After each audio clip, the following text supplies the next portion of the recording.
I disagree when I hear people talk about an immigration problem. There's no problem with immigration. Immigration is not the problem. People move. People have always moved. The problem is policies that criminalize our immigrant brothers and sisters. The problem is policies which are tearing apart families and which are not honoring the human dignity of our brothers and sisters who were born in another land.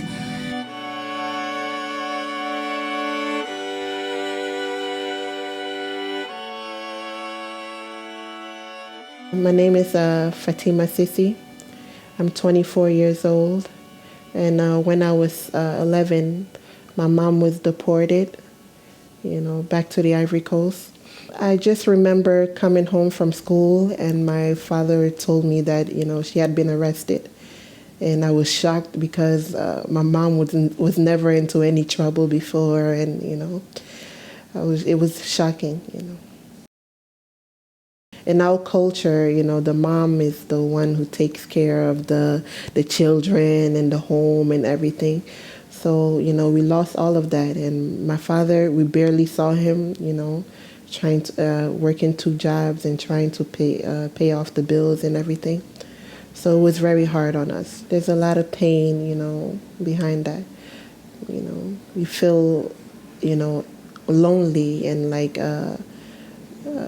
not all the way together, like, there's broken pieces, in a puzzle. Yeah. We see millions of children living in mixed status families. This means that they may be U.S. citizens, but maybe at least one parent is undocumented. But we have millions of children living in this mixed status situation, which produces tremendous amount of uncertainty and fear for the loss of a parent to deportation.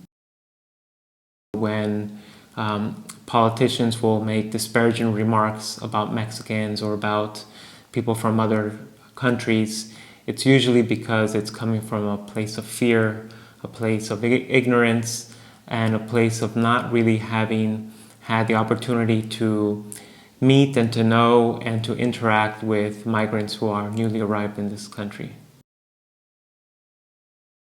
Finally, at age 16, a friend of my father's introduced us to the American Friends Service, and they gave us a better picture about immigration and explained to us that when I turned 21, I could be able to apply for my mom to come to the country. And, I finally turned 21 and we put the papers in. It's like a dream come true, It took a long time, I almost gave up at one point, but I feel very, I'm happy, feel like my family is back together, So what would a community look like that has been healed? And I think that's a great question that we face ourselves, because we are in a process of constant healing. I think one of the dialogue processes would be entering into a conversation about how we walk together, shoulder to shoulder. And that's one aspect that the American Friends Service Committee has done, that they provide the resources where we can walk together with communities. I believe as Quakers we have a lot more to offer this conversation about how we acknowledge the light of God in every individual and how we treat people in general, how we accept a biblical mandate of welcoming the stranger. If you are a Quaker who wants to get involved and wants to participate in the issue of immigration, I would say begin with your local meeting or begin with local organizations that you're already in contact with. It would be a process of essentially building from where you know and finding ways of connecting and being in solidarity with communities elsewhere.